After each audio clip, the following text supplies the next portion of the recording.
चुनाव के समय चुनाव हो रहा है तो यहाँ पे महागठबंधन की स्वीप होने वाली है।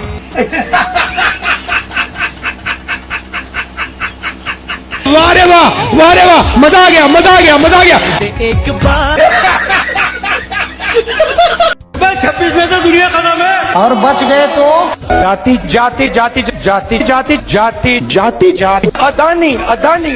Adani by China has got the Chinese China vote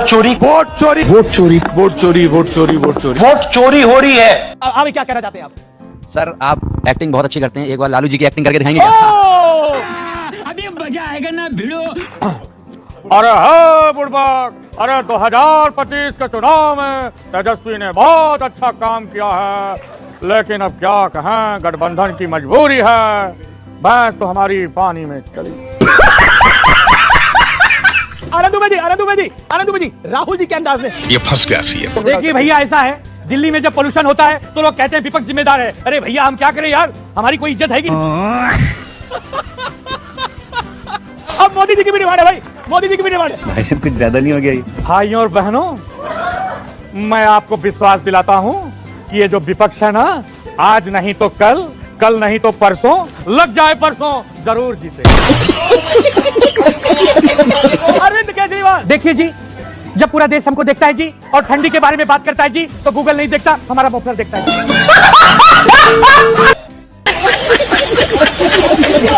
कोई यूपी का माफिया था, उसको पंजाब के जेल में बहुत रोई थी उस दिन, ये रुमाल निकाल के आपका गौरव, जमानत जब्त हुई थी, बहुत बुरा लग रहा है ना, याद कर रहा हूँ मैं। यहाँ पर मेरे रोने की बातें बताई। रोए तो आप भी होंगे जब आप नंगे दिखे होंगे टीवी चैनल पर बिना पहचाने के बैठे थे। रोए तो आप भी होंगे, मैं करना नहीं चाहती थी, लेकिन उन्होंने मुझे बात किया। अरे आप कौन से सिपाही है, तो दुनिया ने देख लिया, मेरी क्या बात कर रहे हैं, तो दुनिया देख रही थी, आप कैसे बैठे हुए देख क्या चाहोगे? अभी रुक जाइए। अरे जगह मुझे तो टिकट दे दिया मेरी पार्टी ने, आपको तो ग्राम प्रधानी का चुनाव नहीं लड़ाई, तीनों जीत गया। और ये कौन सा चुनाव लड़े भैया? ग्राम प्रधानी का चुनाव नहीं लड़े, कौन सा चुनाव लड़े तुम? मैं 3 चुनाव लड़ा, तीनों कौन सा चुनाव लड़े? ग्राम प्रधानी का तो चुनाव नहीं लड़े, अरे सुप्रीम कोर्ट का चुनाव लड़े, सुप्रीम कोर्ट का चुनाव लड़े। और आप कौन सा लड़ी? बेचारी जमानत जब्त हो गई, 6000 वोट आए थे, बता रहे 6000, बताओ। 6000 वो भी खरीदते होंगे 1000 रुपए। ये लोग किसको वोट 10 वोटिंग कम से कम करवाइए। यहाँ पे वोटिंग हो रही है, ये बच्चे वोट कर रहे हैं, और इमेजिन करिए ये पूरा का पूरा ईवीएम मशीन इन बच्चों ने बनाया हुआ है। बच्चों ने वोट दिया है, अब ये क्लिक करेंगे और वोट डिक्लेयर करते हैं। ये करिए, क्या हुआ? यहाँ पे भी बीजेपी जीत गई है। ताजमहल किसने बनवाया? कौन ताजमहल? हंसिए नहीं चाचा। आगरा का ताजमहल किसने बनवाया? सरकार। हाँ भैया, आगरा का ताजमहल मोदी बन। बहुत बढ़िया चाचा, दिल में एकदम क्या कहते हैं, बर्फ जम गया। बहुत बढ़िया, धन्यवाद आपका। अगर तू डिक्टेटरशिप के पिछवाड़े से अपनी मुंडी निकाल के थोड़ा सा फिल्म मेकिंग के बारे में पढ़ लेता ना, और जॉनर्स के बारे में पढ़ लेता, तो ये नहीं बोलता। गैंग्स ऑफ वासेपुर जैसी हाइपर वायलेंट फिल्म, जिसको तूने अपने अब्बू के निकाह की तरह प्रमोट किया नेटफ्लिक्स से पैकेट लेकर, वो भी रियल लाइफ इंसिडेंट्स पे आधारित थी। अनुराग कश्यप ने उसको उठाया और फिक्शनलाइज किया। और जब पद्मावत के टाइम संजय लीला भंसाली ने कुछ फिक्शनल चीजें ऐड करी थी फिल्म की रियल लाइफ स्टोरी पर, तो दबा के बवाल हुआ था। और उस टाइम ऑन रिकॉर्ड तेरे को कोई दिक्कत नहीं थी फिल्म में फिक्शन दिखाने से। तू बोल रहा था कि अगर पद्मावत में डायरेक्टर ने लिबर्टी लेते हुए फिक्शन दिखा दी तो इतनी कौन सी बड़ी बात हो गई, फिल्म नहीं पसंद तो कोई और देख लो। तो भाई अगर एक मूवी हिस्ट्री को बिगाड़ सकती है तो जाओ तुम भी फिल्म डायरेक्शन का कोर्स करो, अपनी मूवी बनाओ, रिलीज करो, जो दिखाना है दिखाओ और सही कर लो अपनी हिस्ट्री। और अगर धुरंधर में डायरेक्टर आदित्य धर फैक्ट्स में फिक्शन ऐड कर रहा है और पहले बड़ा बड़ा डिस्क्लेमर दे रहा है सेम बात का, तो तू उसको प्रोपेगेंडा बता रहा है। अबे तू थोड़ा सा पागल। क्रिसमस की आपकी यादें क्या? दिल्ली में क्रिसमस की अलग ही धूम होती है, लेकिन हमें तो पता नहीं केरला और झारखंड के गांवों में कैसी धूम होती है। हर कोई वाइन पी नहीं सकता क्योंकि महंगी होती है। क्रिसमस का मतलब केवल केक भी नहीं होता, और केक में भी केवल एक केक नहीं होता। होली के साथ जो हुड़दंग और गुंडागर्दी की समस्या स्थायी रूप से भारत के समाज में जुड़ती चली आई है, क्या वो नमाज की टाइमिंग के कारण है? देखना चाहिए कि बच्चों के डॉक्टर के क्लिनिक के आगे दिवाली के अगले दिन कितनी भीड़ है। अस्पतालों में फेफड़े और सांस की शिकायतों को लेकर दिवाली के अगले दिन कितने लोग पहुंचे?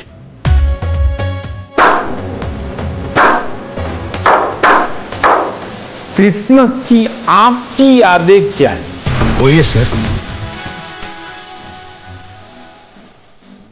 These people, and I'm genuinely asking, these people are in good relations with you, and they are helping the overall standard of living here? See, I'll put it in again 2-3 ways. I don't have any direct answer for everything, because I want to make sure that I give you all the सबको ध्यान में रखना।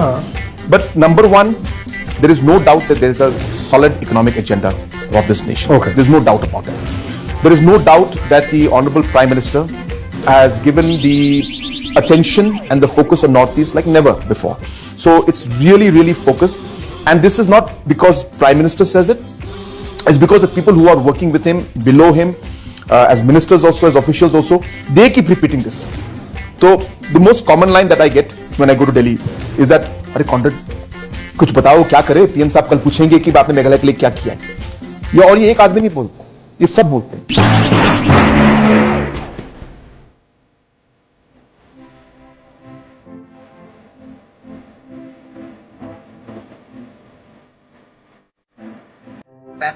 वो कपड़ों पे किया ना, वो क्या नाम उसका, वो अमिताभ बच्चन की वाइफ का, जया प्रदा ना, जया बच्चन, वो खुद 150 रुपए की साड़ी पहनती है गुरुवार बाजार से, और वो इन लोग को बोलते हैं गरीब, कैसे गंदे कपड़े पहन के आते हैं।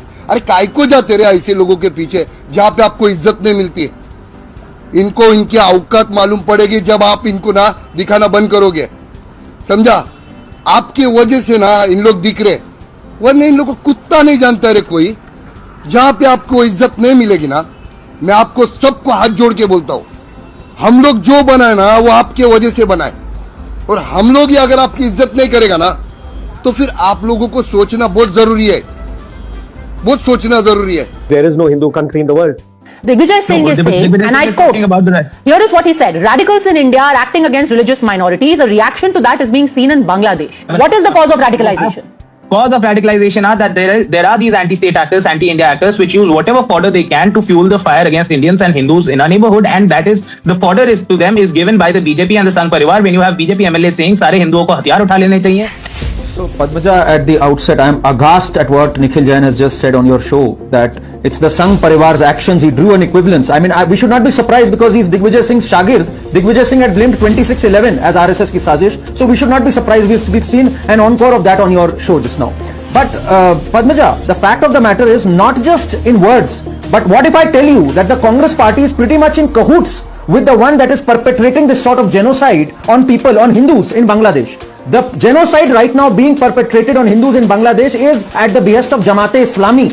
And you would be surprised, it's the Congress party that takes the support of Jamaat-e-Islami in Nilambur bypoll. In fact, B.D. Satishan of the Kerala Congress is on record saying, so what? When Pinarayi Vijayan said, how can you take support from such a rabid, radical organization? It is B.D. Satishan who said, well, now they must have changed. That is the Congress party for you. They are in cahoots with Jamaat-e-Islami that is perpetrating this genocide on the Hindus in Bangladesh. So, for the life of me, the Congress party should not talk about the rights of Hindus in Bangladesh. And especially the party that opposed the CAA tooth and nail. Please try to enter and you'll see the Mamata Banerjee government will be the first one to standing by your side. I'm telling you.